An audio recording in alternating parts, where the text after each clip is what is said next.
চুয়াডাঙ্গা জীবননগর পৌর বিএনপির সাধারণ সম্পাদক শামসুজ্জামান ডাবলুকে নিরাপত্তা বাহিনীর হেফাজতে নির্যাতনের মাধ্যমে হত্যার অভিযোগ তুলেছেন বিএনপির মহাসচিব মির্জা ফখরুল ইসলাম আলমগীর। এই ঘটনার তীব্র নিন্দা জানিয়ে সেনাপ্রধানের হস্তক্ষেপ কামনা করেছেন তিনি। 13 জানুয়ারি গণমাধ্যমে পাঠানো এক বিবৃতিতে মির্জা ফখরুল এসব কথা বলেন।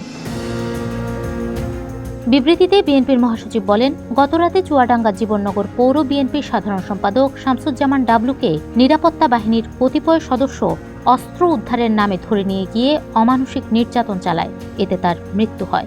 এই অমানবিক ও পৈশাচিক ঘটনায় গভীর শোক ও দুঃখ প্রকাশ করে ফখরুল বলেন, আমরা মনে করি নিরাপত্তা বাহিনীর সদস্যদের দ্বারা সংঘটিত এই ধরনের ঘটনা দেশের জন্য শুভ নয়।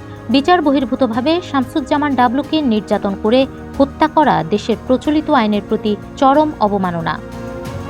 এদিকে নিরাপত্তা হেফাজতে বিএনপি নেতার মৃত্যুতে সেনাপ্রধানের হস্তক্ষেপ চেয়ে বিএনপির মহাসচিবের দেয়া বিবৃতির পর বিবৃতি দিয়েছে আন্তঃবাহিনী জনসংযোগ পরিদপ্তর আইএসপিআর বলছে, 12 জানুয়ারি রাতে চুয়াডাঙ্গা জেলার জীবননগর উপজেলায় সুনির্দিষ্ট গোয়েন্দা তথ্যের ভিত্তিতে অবৈধ অস্ত্র উদ্ধারে যৌথ বাহিনী বিশেষ অভিযান চালায়।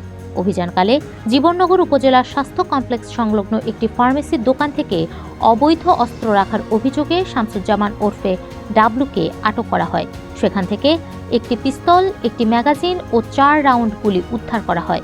অভিযান শেষে আটককৃত ব্যক্তি হঠাৎ অসুস্থ হয়ে পড়লে তাকে দ্রুত নিকটস্থ হাসপাতালে নেওয়া হয়। তবে রাত 12:15টার দিকে চিকিৎসক তাকে মৃত ঘোষণা করেন। ঘটনাটিকে অনাকাঙ্ক্ষিত, দুঃখজনক ও কোনোভাবেই গ্রহণযোগ্য নয় বলছে আইএসপিআর। সংস্থাটি জানিয়েছে, এরই মধ্যে উক্ত ক্যাম্পের ক্যাম্প কমান্ডার ও অভিযানে অংশগ্রহণকারী সকল সেনা সদস্যদেরকে সেনানিবাসে প্রত্যাহার এবং সঠিক কারণ উদ্ঘাটনের উদ্দেশ্যে একটি উচ্চপদস্থ তদন্ত কমিটি গঠন করা হয়েছে।